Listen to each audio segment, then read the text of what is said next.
sunnah sudah menjadi asing bagi dia. Tapi kalau orang buat solat hajat, okey lah. Sedangkan solat hajat dalam hadis dhaif itu pun solat individu,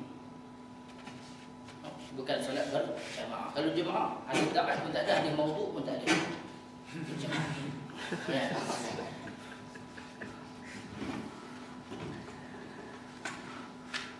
Apa saya tertipu sebab nak balik ya?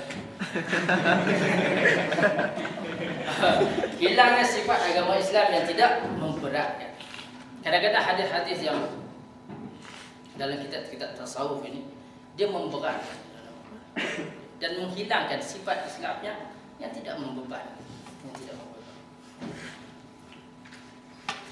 Salah satu hadis ini, dengar ni, saya rasa semua orang faham maknanya. Raja'na minal jihadil asghar ilal jihadil akbar.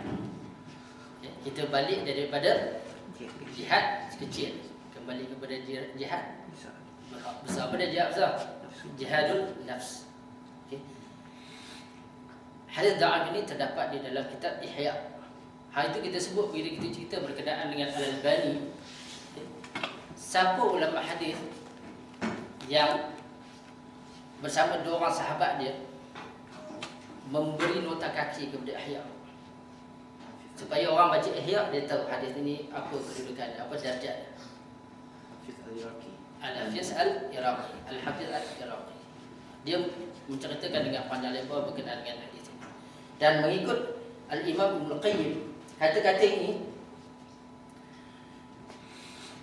dia datang daripada seorang yang bernama Ibrahim A'illah. Mana dia bukan kata-kata Nabi. Ibrahim A'illah ni mereka kata-kata ini. Ibn Qayyim, seorang ulama hadis, Al-Hafiz Ibn Qayyim, dia mengkaji sampai tahap dia dapat jemput siapa yang mula cerita ini.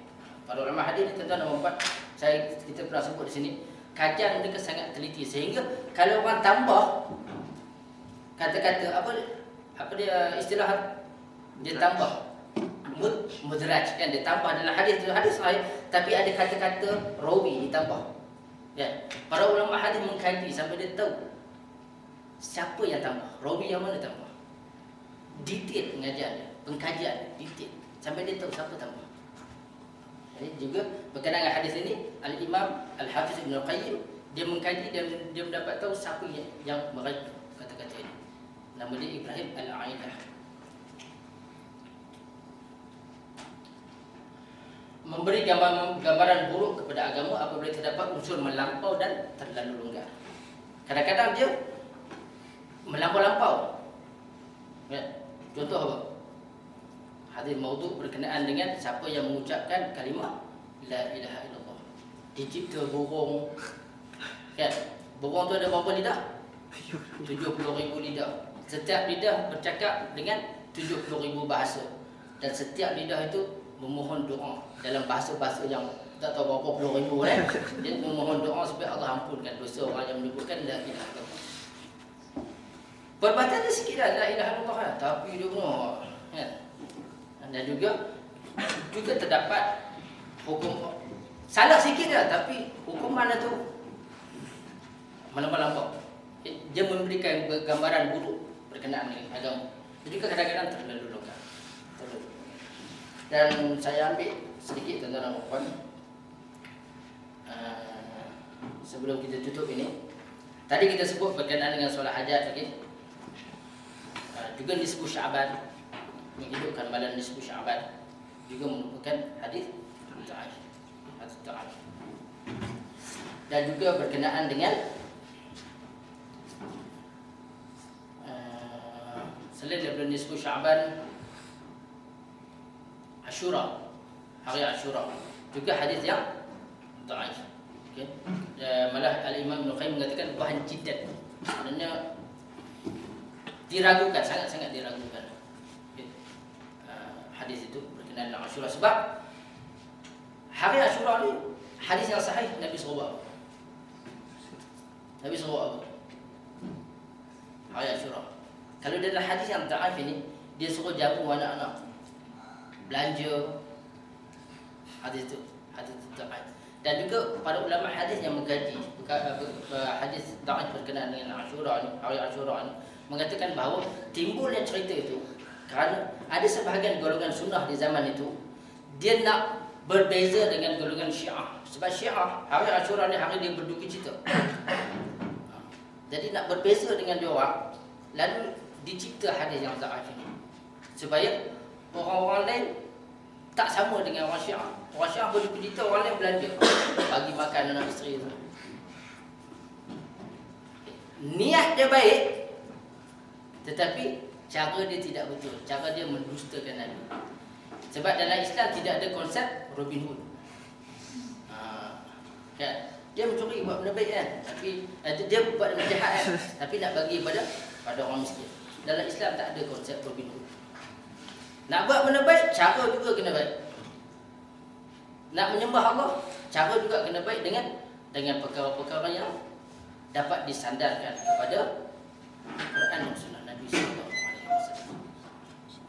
Tak boleh kita reka. Tak boleh kita reka. Jadi lebih kurang tuan-tuan dan puan itu. Dan yang terakhir ini saya bawa pernyataan Al-Imam Asy-Syatibi, salah seorang ulama tabar, di dalam kitabnya Al-Iqtisad. Dia mengatakan bahawa kebanyakan fahaman yang bercampur aduk, bid'ah-bid'ah yang tersebar di kalangan kebanyakan orang Islam adalah dikembalikan berpunca kepada hadis-hadis dhaif yang telah tersebar di kalangan mereka pada zaman silam dan telah sebati dalam pemikiran dan hati mereka. Kita tengok dalam masyarakat kita banyak benda begini. Dia dah disebati ya. Sehingga kita bila kita kata dhaif tu ramai orang yang tentang sebab apa? Sebab benda tu dah sebati dengan dia. Dia kata orang buat lama dah ni, betul dah. Dah sebati. Mereka mengkesampingkan hadis-hadis sahih yang wajib dipegang di Al-Quran sebagai asas kefahaman dan tinggalan. Ini peringatan oleh Al-Imam Asy-Syatibi berkenaan dengan perkara ini. Jadi tuan-tuan dan puan, saya rasa setakat itu dulu yang saya nak sebutkan. Kalau ada apa-apa yang perbincangan, cuma saya nak sebut sini ada dua perkara sebelum saya tutup. Ada satu perkara, yang tadi satu saya dah sebut tadi. Al-Imam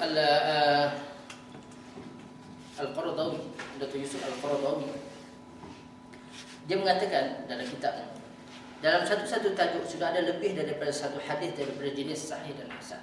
Dan satu-satu itu banyak hadis-hadis sahih dan hasan. Apa perlu kita menggunakan hadis dhaif? Itu satu. Satu lagi, keupayaan manusia menghafal, mengingat, menguasai dan memahami amat terbatas. Jadi buat apa kita tumpukan masa dia kata?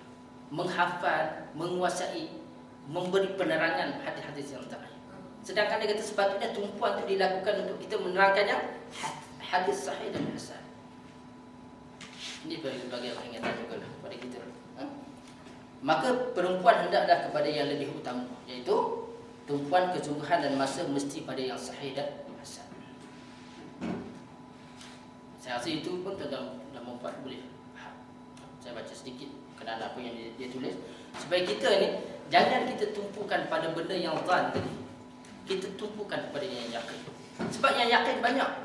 Contoh ni tuan-tuan dan puan, saya rasa ada dah kan kitab buku apa? Hisnul Muslim kan. Dalam Hisnul Muslim itu mengandungi azkar, amalan-amalan yang sabit dengan sahih daripada Rasulullah sallallahu alaihi wasallam. Dan saya selalu sebutkan, kalau yang ada dalam buku yang kecil itu, yang sahih itu pasti Nabi buat itu, untuk kita lakukan dalam hidup kita 24 jam sehari semalam, mampu tak kita buat semua? Tak mampu. Yang ada pun kita tak, yang sahih pun kita tak mampu buat kesemuanya. Saya tak kata orang lain, saya sendiri ya. Saya tak mampu buat kesemua yang ada dalam buku yang kecil itu, yang sahih daripada Nabi sallallahu alaihi wasallam. Apa kita nak cari yang lain? Yang ada pun tak termampu dah untuk kita buat. Itu maksudnya yang nak disampaikan oleh Dr. Yusuf Al-Qaradawi. Jadi kita dalam perkara ini, saya harap saya sendiri dan tuan-tuan dan puan kita semua